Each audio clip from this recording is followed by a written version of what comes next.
السلام عليكم ورحمة الله وبركاته. نحمده ونصليه الكريم. أما بعد ربي اشرح لي صدري ويسر لي أمري واحلل عقدة من لساني يفقهوا قولي. புகழும் புகழ்ச்சியும் அல்லாஹ் ஒருவனுக்கு உரித்தாக்கியவனாக, மேலும் அந்த அல்லாஹு ஜல்ல வஅலா நமக்கு கடமையாக்கிய தொழுகைகளில் ஒரு தொழுகையான ஃபஜ்ருனுடைய தொழுகையை ஜமாஅத்தோடு தொழுதவர்களாக அமர்ந்திருக்கிறோம். நம்முடைய எண்ணத்திற்கும் செயலுக்கும் உண்டான பரிபூர்ணமான கூலியை அல்லாஹ் ரப்பு சுப்ஹானஹு வ தஆலா தந்த அருள் புரிவானாக என்று பிரார்த்தனை செய்தவனாக இந்த உரையை ஆரம்பம் செய்கின்றேன். அன்பிற்குரித்தான உறவுகளே, சகோதரர்களே, நாமெல்லாம் சொர்க்கத்தை கட்டாயமாக்கும் காரியங்கள் என்ற அடிப்படையிலே கிட்டத்தட்ட 47 செய்திகளை பார்த்து இருக்கிறோம்.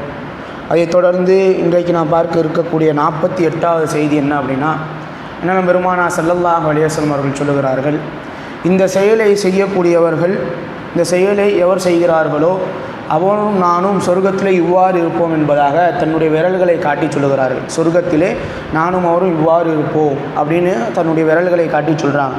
என்ன செயல் அப்படின்னு சொன்னால், அண்ணன் பெருமானார் ஸல்லல்லாஹு அலைஹி வஸல்லம் அவங்க சொல்கிறாங்க, அன வ காஃபிலுல் யதீமி ஃபில் ஜன்னதி ஹாக்கதா. அதாவது யார் ஒருவர் அனாதைகளை பாதுகாக்கிறாரோ, யார் ஒருவர் அனாதைகளினுடைய காப்பாளராக இருக்கிறாரோ அவரும் நானும் சொர்க்கத்தில் இவ்வாறு இருப்போம் என்பதாக அண்ணன் பெருமானார் ஸல்லல்லாஹு அலைஹி வஸல்லம் அவர்கள் சொல்லி காட்டுகிறார்கள். அன்பு குறித்தான உறவுகளே, இது என்ன, இது 48வது செய்தியாக இருக்கிறது. அண்ணன் பெருமானார் சொல்லக்கூடிய விஷயம் என்ன, அனாதைகளை பராமரிக்கக்கூடியவர்களாக, அனாதைகளை பாதுகாக்கக்கூடியவர்களாக இருக்க வேண்டும். இன்னொரு ஹதீஸில் பார்த்தோம் அப்படின்னு சொன்னால், உங்களுடைய உள்ளம் அமைதி பெற வேண்டும் என்றால், உங்களுடைய உள்ளம் கடினமாக இருக்குது, அந்த உள்ளம் சரியான முறையிலே மென்மையாக மாறணும் அப்படின்னு சொன்னால் நீங்கள் அனாதையினுடைய தலையை தடவி கொடுங்கள் என்பதாக அண்ணன் பெருமானார் இன்னொரு ஹதீஸிலே சொல்லுவாங்க. அப்படின்னா அனாதைகளை பராமரித்ததன் மூலமாக, அனாதைகளை பராமரிப்பதன் மூலமாக நமக்கு இந்த உலகத்திலும் என்ன இருக்குது, மன நிம்மதி ஏற்படும். நாளை மறுமையில் என்ன இருக்குது, சொர்க்கம் கிடைக்கக்கூடியதாக இருக்கிறது. நம்மளால் அனாதைகளை பராமரிக்க முடியலை, அப்படி ஒரு சூழ்நிலையில் நம்ம இருக்கோம் அப்படின்னு சொன்னால், நம்மளால் முடிந்த உதவிகளை அனாதைகளாக எங்கே சரியான முறையிலே வைத்து அவர்களை பாதுகாக்கக்கூடியவர்களாக இருக்கிறார்களோ அவர்களுக்கு நாம் உதவி செய்யக்கூடியவர்களாக இருக்க வேண்டும். எந்த எண்ணத்தோடு, இந்த எண்ணத்தோடு, இந்த ஹதீஸினை மையமாக வைத்து அதே நிய்யத்தோடு என்னுடைய, அதாவது அண்ணன் பெருமானார் இவ்வாறு சொல்லியிருக்கிறார்கள், இதன் காரணத்தினால் நான் இப்படி கொடுக்கிறேன் என்ற நிய்யத்தோடு செய்தோம் ஐயங்களே, நம்மால் அவர்களை பாதுகாக்க முடியாது. நம்மால் அவர்களுக்கென்று ஒரு ஆர்ஃபனேஜையோ ஒரு அனாதை இல்லத்தையோ ஏற்படுத்தி அப்படி நம்மால் பாதுகாக்க முடியாது.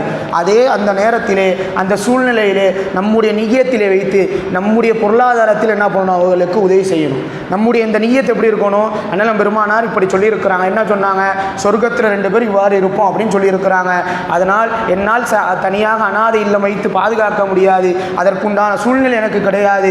ஆதலால் என்னால் முடிந்த உதவிகளை நான் அனாதை இல்லம் யார் வைத்து நடத்துகிறார்களோ அவர்களுக்கு தடுகிறேன் என்கின்ற உள்ளத்தில் உள்ள நிய்யத்தோடு, சரியான எண்ணத்தோடு நாம் கொடுத்தோம் அப்படின்னு சொன்னால், அண்ணன் பெருமானார் சொன்ன மாதிரி அல்லாஹ் தஆலா அந்த நிய்யத்தை அங்கீகரித்து நமக்கு சொர்க்கத்தை கொடுப்பதற்கு வாய்ப்பாக இருந்து கொண்டிருக்கிறது. இது 48வது செய்தியாக இருக்கிறது. அனாதைகளை பராமரிக்கக்கூடியவர் அண்ணன் பெருமானார் ஸல்லல்லாஹு அலைஹி வஸல்லம் அவர்களோடு நாளை மறுமையிலே, நாளை சொர்க்கத்திலே இவ்வாறு இருப்பார்கள் என்பதாக அண்ணன் பெருமானார் சொன்னார்கள். அதே போன்று 49வது செய்தி என்ன அப்படின்னு சொன்னால், அண்ணன் பெருமானார் ஸல்லல்லாஹு அலைஹி வஸல்லம் சொல்கிறாங்க, இன்னல்லாஹ கால இதப்தலைது அப்தி பிஹபீபதைஹி. அதாவது அல்லாஹ் தஆலா சொல்வதாக ஹதீஸுல் குதிஸியிலே பதிவு செய்யப்படுகிறது. அல்லாஹ் தஆலா சொல்வதாக அண்ணன் பெருமானார் ஸல்லல்லாஹு அலைஹி வஸல்லம் சொல்கிறாங்க, என்னுடைய அடியானினுடைய 2 நேசத்திற்குரிய விஷயங்களை நான் பறித்து ஃபஸபர, அவன் அதில் பொறுமையாக இருந்தான் என்றால், அவ்வதுதுஹு மின்ஹுமல் ஜன்னா, அவனை நான் சொர்க்கத்திலே நுழைவிப்பேன், அவனை சொர்க்கத்திற்கு சொந்தக்காரனாக நான் ஆக்குவேன் என்பதாக அல்லாஹ் தஆலா சொல்வதாக அண்ணன் பெருமானார் சொன்னார்கள். என்ன 2 நேசத்திற்குரியது, ஒரு அடியானனுடைய நேசத்திற்குரிய 2 விஷயங்கள் என்ன அப்படின்னு சொன்னால், அவனுடைய 2 கண்களாக இருக்கிறது என்பதாக என்ன பண்ணுறாங்க, அண்ணன் பெருமானார் ஸல்லல்லாஹு அலைஹி வஸல்லம் சொல்லி காட்டுறாங்க. அப்படின்னா நமக்கு ஏதாவது ஒரு நோய், இந்த இடத்துல அண்ணன் பெருமானார் தெளிவாக அல்லாஹ் தஆலா கண்களை குறித்து சொல்லுகிறார் என்பதாக சொல்லிவிட்டார்கள். அப்படி இருந்தும் நாம் வேறு ஹதீஸ்களில் எல்லாம் பார்க்கும் பொழுது, நமக்கு ஏதாவது தீராத ஒரு நோய் இருந்து, நமக்கு ஏதாவது தீராத ஒரு நோய் இருந்தது அப்படின்னு சொன்னால், அந்த நேரத்தில் அந்த நோய்க்காக வேண்டி நாம் அல்லாஹுவை ஏசாமல், அந்த கதிரை பொருந்தி கொள்ளாமல், அதாவது அந்த விதியை பொருந்தி கொள்ளாமல் நாம் அல்லாஹுவை ஏசினோம் என்றால் அதற்கு காரணம் காரணமாக நமக்கு அல்லாஹ் பாதுகாக்க வேண்டும், நரகம் கிடைக்கிறது. அதுவே நாம் பொறுமையாக அந்த வியாதியிலும் அந்த நேரத்தில் நாம் பொறுமை காத்தோம் என்றால் அல்லாஹ் சுப்ஹானஹு வ தஆலா என்ன பண்ணுவான், அதுக்கு பதிலாக நமக்கு சொர்க்கத்தை தரக்கூடியவனாக, அந்த ஜன்னத்தை தரக்கூடியவனாக இருக்கிறான். நமக்கு எந்த நோயாக இருந்தாலும் சரி, எப்படிப்பட்ட நோய், நம்மளுக்கு எந்த நோய் ஏற்பட்டாலும் என்னங்க அது காரணம், நம்முடைய பாவத்தை மன்னிக்க வேண்டும் என்பதற்காக தான் என்ன பண்ணுறான், அல்லாஹ் தஆலா நோயே தருகிறான். என்னாலும் பெருமானா சொல்லும் பொழுது என்ன சொல்கிறாங்க, ஒரு அடியானினுடைய காலில் முள்ளு குத்துவது கூட அதற்கு உண்டான காரணம் என்ன, அவனுடைய பாவம் மன்னிக்கப்படணும் அப்படிங்கிறதுக்காக வேண்டிதான் அவனுடைய காலில் சிறு முள்ளு குத்துவதே அதற்கு உண்டான காரணம் தான் என்பதான் என்ன பெருமானா சொல்கிறாங்க. அல்லாஹ் தஆலா என்ன நினைக்கிறான், நம்மை பாவம் இல்லாமல் என்னுடைய அடியான் என்னை வந்து சந்திக்கணும், அப்படி சந்தித்தால் நான் அவன் மீது கருணையோடு அன்போடு பாசத்தோடு அவனை சொர்க்கத்தில் போடுவதற்கு ஒரு வாய்ப்பாக அமையும் என்பதற்காக வேண்டிதான் அல்லாஹ் சுப்ஹானஹு வ தஆலா நமக்கு இந்த உலகத்திலே நோயை தருகிறான். அந்த நோய் சிலருக்கு குணமாகிவிடும், சிலருக்கு தீராத நோய்களாக இருக்கும். தீராத நோய்களிலே, அதாவது தீராத நோய்களிலே யார் பொறுமை காக்கிறாரோ அவருக்கு அதற்கு பரிகாரமாக சொர்க்கத்தை அல்லாஹ் தஆலா தருகிறான். அதே போன்று சிறிது காலம் வரக்கூடிய நோய்களுக்கு பரிகாரமாக அல்லாஹ் தஆலா என்ன பண்ணுறான், நம்முடைய பாவங்களை மன்னிக்கக்கூடியவனாக இருக்கிறான். அதனால் பெருமானார் குறிப்பாக இந்த ஹதீஸை சொல்லும் பொழுது தன்னுடைய, அதாவது ஒரு அடியானினுடைய 2 கண்களை பறித்து அதிலே அவன் பொறுமை காத்தான் என்றால் அவனுக்கு சொர்க்கம் நிச்சயம் என்பதாக அண்ணலம் பெருமானார் ஸல்லல்லாஹு அலைஹி வஸல்லம் அவர்கள் சொல்லி காட்டினார்கள். அதே போன்று 50வது செய்தி என்ன அப்படின்னு பார்த்தா, அண்ணலம் பெருமானார் ஸல்லல்லாஹு அலைஹி வஸல்லம் அவர்கள் சொல்லுவதாக ஒரு ஹதீஸில் வருகிறது. என்ன அப்படின்னு சொன்னால், அதாவது இம்ரான் இப்னு ஹுசைன் ரலியல்லாஹு அன்ஹு அவங்க என்ன பண்ணுவாங்க அப்படின்னு சொன்னால், கண்ணீர் என்பது ஓதி பார்த்தல், அதாவது கண்ணீருக்காகவே தவிர, அதாவது திருஷ்டி இருக்குல்ல அதற்காகவே தவிர வேறு எதற்காகவும் ஓதி பார்த்தல் கிடையாது என்பதாக என்ன பண்ணுறாங்க, உசைன் ரலியல்லாஹு அன்ஹு, இம்ரான் இப்னு ஹுசைன் ரலியல்லாஹு அன்ஹு அவங்க சொல்கிறாங்க. உடனே இதை வந்து என்ன எப்படி சொல்கிறாங்க அப்படின்னு சொன்னால், நான் வந்து அப்துர் ரஹ்மான், அதாவது ஜெயித் இப்னு ஜுபைர் ரலியல்லாஹு அன்ஹு அவர்களிடத்தில் நான் இதை குறித்து கேட்டேன். அவங்க என்ன பண்ணாங்க, எனக்கு சொன்னாங்க. என்ன சொன்னாங்க அப்படின்னு சொன்னால், இப்னு அப்பாஸ் ரலியல்லாஹு அன்ஹு அவர்கள் சொன்னதாக சொன்னார்கள். ஆனால் பெருமானா ஸல்லல்லாஹு அலைஹி வஸல்லம் அவர்கள் ஒரு முறை மிஅராஜ் பயணத்திற்கு செல்லும் பொழுது, அப்பொழுது அந்த விண்ணுலக பயணத்திலே ஒரு கூட்டத்தார்களை, பல சமுதாயத்தை பார்க்கிறார்கள். அதில் ஒரு கூட்டத்தாரை பார்க்கிறார்கள். ஒரு கூட்டத்தாரினுடைய நபியை பார்க்கிறார்கள். அந்த நபி கூட வெறும் 10 நபர்கள் தான் இருந்தார்கள். அதனால் பெருமானார் விண்ணுலக பயணம் போகிறார்கள். அந்த பயணத்திலே பல சமுதாயங்களை பார்க்கிறார்கள். அந்த சமுதாயத்தில் ஒரு சமுதாயத்திலே ஒரு நபி கூட வெறும் 10 நபி தோழர்கள், வெறும் 10 மனிதர்கள் மட்டும்தான் ஈமான் கொண்டு இருந்தார்கள் என்பதாக சொல்கிறாங்க. அதைத் தொடர்ந்து இன்னொரு சமுதாயத்திலே அண்ணலம் பெருமானார் பார்க்கிறார்கள்.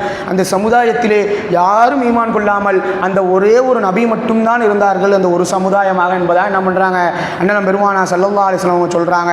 அதை தொடர்ந்து அவங்க சொல்கிறாங்க, அதன் பிறகு நான் ஒரு பெரிய கூட்டத்தை பார்த்தேன். அதை பார்த்தவுடன் இது என்னுடைய கூட்டமாக தான் இருக்கும் என்று எண்ணி அந்த வானவரிடத்தில் கேட்டேன். ஆனால் அந்த வானவர் சொன்னார், இது மூசா அலைஹிஸ்ஸலாம் அவர்களுடைய கூட்டத்தினர்கள் என்பதாக சொன்னார்கள். அதே போன்று என்னை கீழ்வானத்திலே பார்க்க சொன்னார்கள். அந்த கீழ்வானத்தில் முழுக்க மக்கள் திரளாக இருந்தது. அந்த கீழ்வானம் முழுக்க மக்களாக குமிந்து இருந்தார்கள்.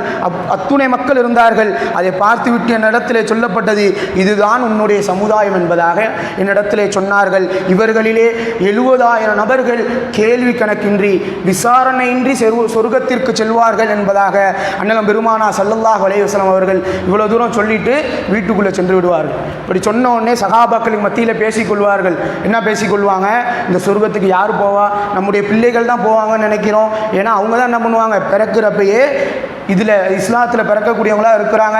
நாமெல்லாம் ஜாஹிலியா காலத்தில் பிறந்தோம் அப்படின்னா நம்மளுடைய பிள்ளைகள் தான் என்ன பண்ணுவாங்க, அந்த 70,000 பேராக இருப்பாங்க அப்படிங்கிற மாதிரி சகாபாக்களுக்கு மத்தியில் பேசிக்கிறாங்க. இதை கேட்ட ரசூலுல்லாஹி ஸல்லல்லாஹு அலைஹி வஸல்லம் அவங்க திரும்பி உள்ளே போயிட்டு வெளியில் வராங்க. இதை கேட்டுட்டு வெளியில் வந்துச்சு சொல்கிறாங்க, உமுல்லதீன, அந்த 70,000 நபர்கள் யார் அப்படின்னு சொன்னால், லா யஸ்தர்கூன வலா யததையரூன வலா யக்துபூன அலா ரப்பிஹிம் யதவக்கலூன். அந்த கூட்டத்தின 70,000 நபர்கள் கேள்வி கணக்கின்றி விசாரணையின்றி சொர்க்கத்திற்கு செல்லக்கூடிய அந்த 70,000 நபர்கள் யார் அப்படின்னு சொன்னால், முதலாவது நபர்கள் அவர்கள் ஓதி பார்க்க மாட்டார்கள். அவங்க என்ன பண்ண மாட்டாங்க, ஓதி பார்க்கக்கூடியவர்களாக இருக்க மாட்டார்கள். மேலும் அவர்கள் அல்லாஹுவே சார்ந்திருப்பார்கள். அல்லாஹுவே எப்பொழுதும் சார்ந்திருப்பார்கள்.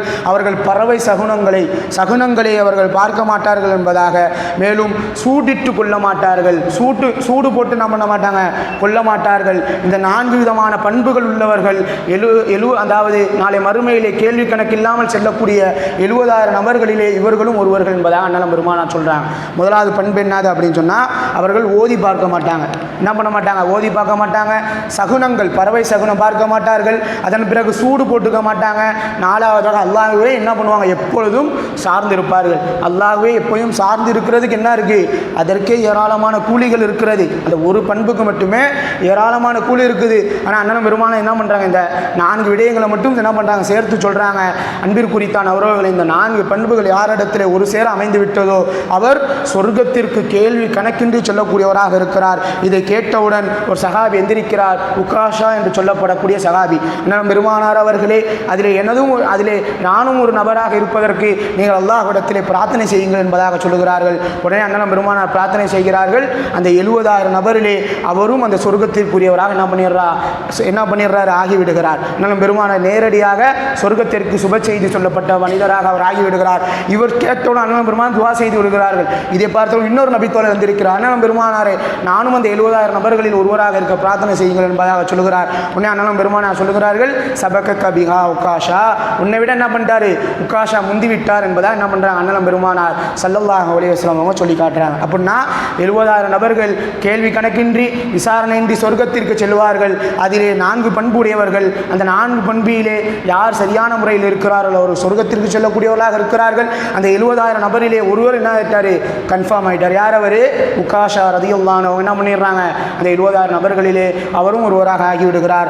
அன்பிற்குரித்தான உறவுகளே, இன்றைக்கு பார்த்த 3 செய்திகளும் என்னது அப்படின்னு சொன்னால், 48வது செய்தி, எத்தீம்களை என்ன பண்ணுறது, பராமரிக்கிறது, அவங்களை பாதுகாக்கிறது, அனாதைகளை பராமரித்து பாதுகாக்கிறது. அதன் பிறகு நம்மளுக்கு ஏதாவது ஒரு நோய் ஏற்பட்டாலோ, நம்முடைய அதாவது அல்லாஹ் தஆலா சொல்லுவோம் எப்படி சொல்கிறேன்னா, கண்கள், ஒரு அடியானுடைய 2 விருப்பத்திற்குரிய கண்கள் பறிக்கப்பட்டு அதில் அவன் பொறுமையாக இருந்தால் சொர்க்கம். அதே போன்ற 50வது விஷயம், 4 பண்புகள் யார் இடத்துல இருக்கிறதோ 70,000 கேள்வி கணக்கின்றி செல்லக்கூடிய 70,000 நபர்கள் சொர்க்கத்திற்கு செல்லக்கூடியவர்களே, இவர்களும் உள்ளவர்கள் என்பதாக அண்ணன் பெருமானார் ஸல்லல்லாஹு அலைஹி வஸல்லம் அவர்கள் சொன்னார்கள்.